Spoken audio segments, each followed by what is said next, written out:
E vamos trazer aqui, vamos pedir para Cláudia Namur Rossi.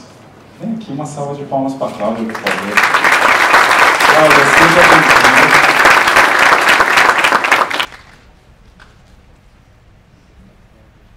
Poxa, depois dessa palestra anterior, eu estava lá tentando me concentrar e quando eu vejo eu já estou chorando. Então eu falei, não, mas calma, o próximo é você, Cláudia, não chora. Mas, nossa, que inspirou muito.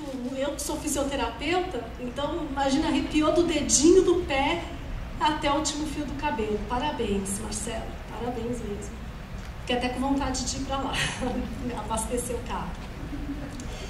Bom, gente, nossa palestra, ela é hoje sobre a ergonomia no e-social, né? Eu sei que já foi falado, aliás, muito brilhantemente falado, sobre saúde e segurança no trabalho, mas o foco vai ser um pouquinho mais especificamente sobre a ergonomia. Por que ter uma boa análise ergonômica? Por que agora, antes de mais nada, é tão importante alguns documentos para a empresa, né?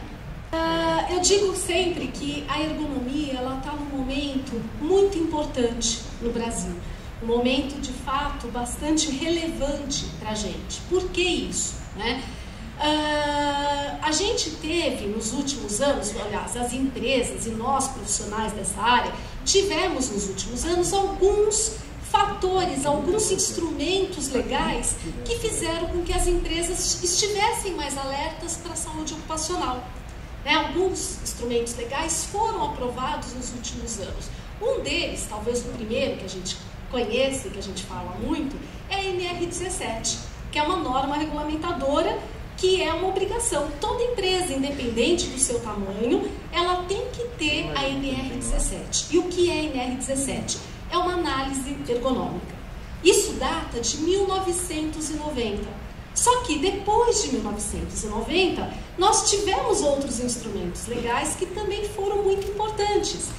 Basicamente, nós tivemos 3 instrumentos legais que mudaram muito a saúde ocupacional no Brasil. Quem arrisca dizer? Aprovação. Um deles foi em 2007. Aliás, 2 foram em 2007.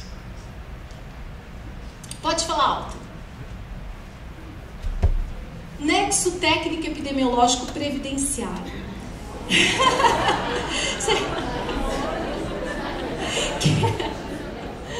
O Nexo Técnico Epidemiológico Previdenciário, ele foi aprovado em 2007. O que ele faz? Ele muda o ônus da prova, nada mais que isso. Ou seja, quem tinha que provar que adoecia na empresa era quem? O trabalhador. Com o Nexo Técnico Epidemiológico Previdenciário, quem tem que provar que o trabalhador não ficou doente na empresa é a empresa, é o empresário. Por que isso? Porque ele faz uma correlação estatística entre a saúde e a doença, ou seja, entre o Código Nacional da Atividade Econômica, que é o CNAE, com o CID-10, que é o Código Internacional da Doença. Então existe uma relação estatística e epidemiológica. Uma pessoa que digita muito, ela pode ter tendinite, e tendo tendinite, isso está relacionado a algumas atividades, né? Por exemplo, digitador, operador de telemarketing.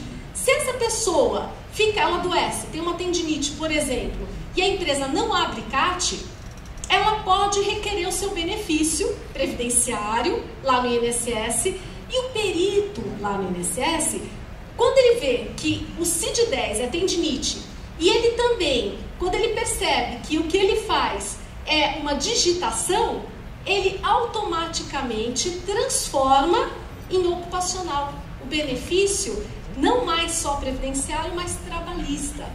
Isso muda completamente, ou seja, ele abre a CAT e isso muda para a empresa, né? O código do afastamento muda lá para a empresa. Isso fez com que as empresas começassem, opa, peraí, precisamos investir em prevenção, porque agora a gente que vai ter que provar que ele não se afastou por nossa causa. Na sequência, um outro instrumento instrumento legal foi aprovado, que foi o FAP. O FAP, o que ele é? Fator acidentário de prevenção. Ele nada mais é do que um indexador do SAT, que é o Seguro Acidente de Trabalho. Então, o nosso INSS, ele funciona como uma seguradora. A empresa, dentre os seus parceiros, que tiver menos demanda, ele pode pagar menos imposto. Em contrapartida, aquela empresa que tiver mais afastamento dentre os seus pares, né, ela pode pagar mais. Ou seja, então vamos supor que eu sou um banco.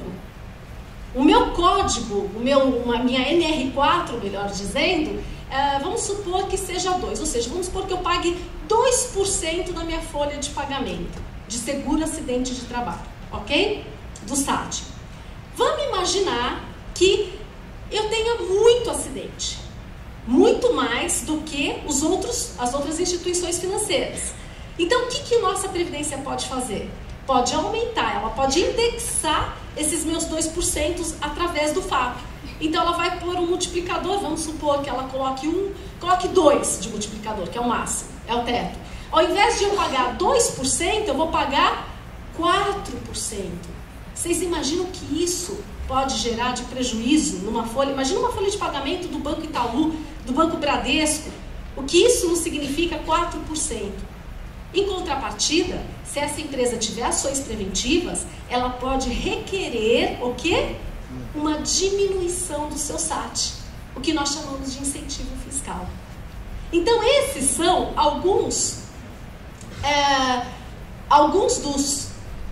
dos novos dos instrumentos técnicos que foram sendo aprovados. E o E-Social é o que agora, né, nós estamos aqui falando, e o que vem, na verdade, completar tudo isso. Aliás, o Maia falou uma frase que eu achei ótima: sempre tudo existiu, mas parece que precisou o E-Social aparecer para que, de fato, aconteça o registro, ou que as empresas façam o que tem que fazer. E isso na ergonomia faz todo sentido para a gente. Então, eu não vou explicar o que é o E-Social, porque já foi muito bem explicado, essa plataforma de registro. E dentro do E-Social, existem alguns eventos que, para a gente na saúde e segurança no trabalho, eles merecem destaque e atenção, que é o evento de tabelas e o evento dos não periódicos, né? Dentro do evento de tabela, que é o primeiro evento dentro da saúde e segurança no trabalho que vai nos importar, é a tabela, o evento S1060, que é a tabela de ambientes de trabalho.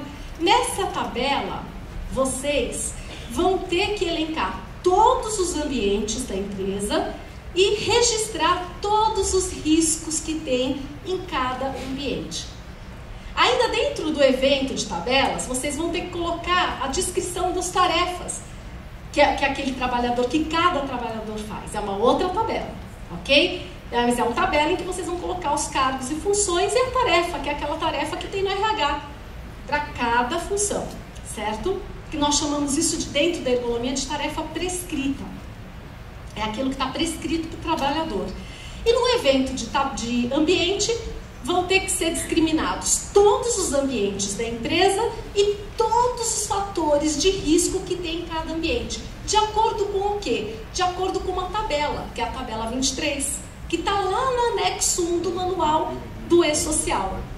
Agora, é muito difícil que uma pessoa leiga em saúde e segurança no trabalho consiga enxergar todos os riscos.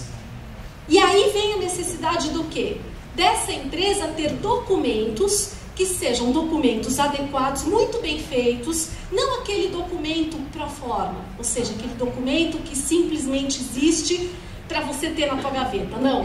Agora, mais do que nunca, a gente, dentro da empresa, vai precisar ter documentos de saúde e segurança adequados, bem feitos, corretos, para poder achar dentro desses documentos aonde estão os fatores de risco.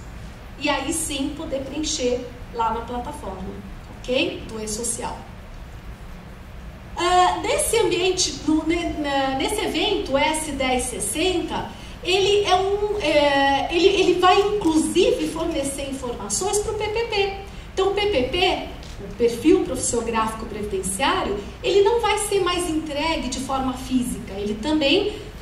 Todos os dados de saúde e segurança no trabalho vão compor o PPP eletrônico, o PPP que vai ser feito pelo próprio E-Social, ele vai pegar dados. Então, mais uma vez, a importância de ter todos os fatores elencados aqui.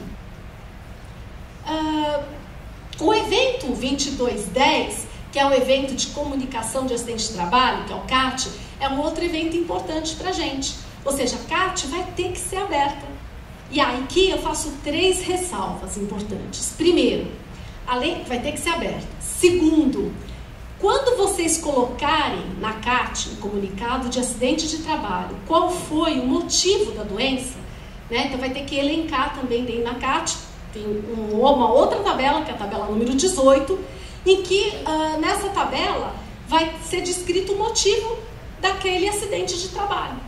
Então, se o motivo daquele acidente de trabalho não tiver correlação com o risco nos ambientes, e mais para frente a gente vai ver com a atividade da pessoa, na hora que vocês forem lançar aquela CAT com aquele fator de risco, vai dar incoerência. Percebem o que eu quero dizer? Então, mais ou menos assim. Vamos imaginar que um trabalhador faça, no final de linha, estou falando de uma fábrica, ele retire a rebarba do produto final. Para isso ele usa um canivete. Só que não está descrito em nenhum lugar que ele usa esse canivete. Ou seja, não foi apontado lá na tabela de ambiente que existe qual risco? O risco de corte por material pérfuro cortante. Vamos supor que ele corte o dedo. E com isso ele tenha ter tido um afastamento ou não, porque aqui vai ter que ser aberto o CAT de qualquer forma, com ou sem afastamento. Abriu a CAT, vai ter que colocar o motivo, de acordo com a tabela 18. Afastamento por motivo de corte por material pérfuro cortante. Só que em nenhum momento foi relatado que tinha esse risco. O que vai acontecer? O sistema vai aceitar? Vai aceitar. Mas isso vai gerar um alerta. Um alerta para fiscalização. Opa, peraí. Como que ele teve isso se não foi colocado risco? Cláudia, você entende que as empresas estão cientes da complexidade dos assuntos ligados à saúde em relação ao e-social? Eu acredito que agora elas estejam despertando para. Até a gente pode ver esse evento, como está lotado, quantas pessoas interessadas, mas eu acredito que isso é algo desse ano, desse segundo semestre, basicamente. Desde que entrou no ambiente de teste, as pessoas estão entendendo a necessidade de saber todos os itens e, lógico, sendo a saúde e segurança no trabalho e ergonomia um dos itens, também faz parte, portanto, elas estão começando a perceber, opa, a gente precisa se inteirar, a gente precisa saber quais os itens que são exigidos ou como que isso vai ser exigido. Então eu percebo que sim, que de um tempo para cá, mais recente, mas sim, existe um conhecimento. E este é um item que vai gerar impacto para as empresas?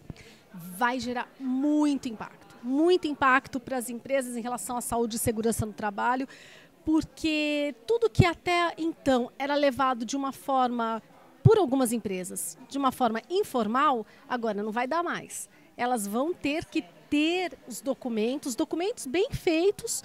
E esses documentos bem feitos, eles vão servir de base para que as pessoas que vão preencher, que estiverem treinadas, aptas, elas consigam preencher devidamente o e-social. Obrigada, Cláudia.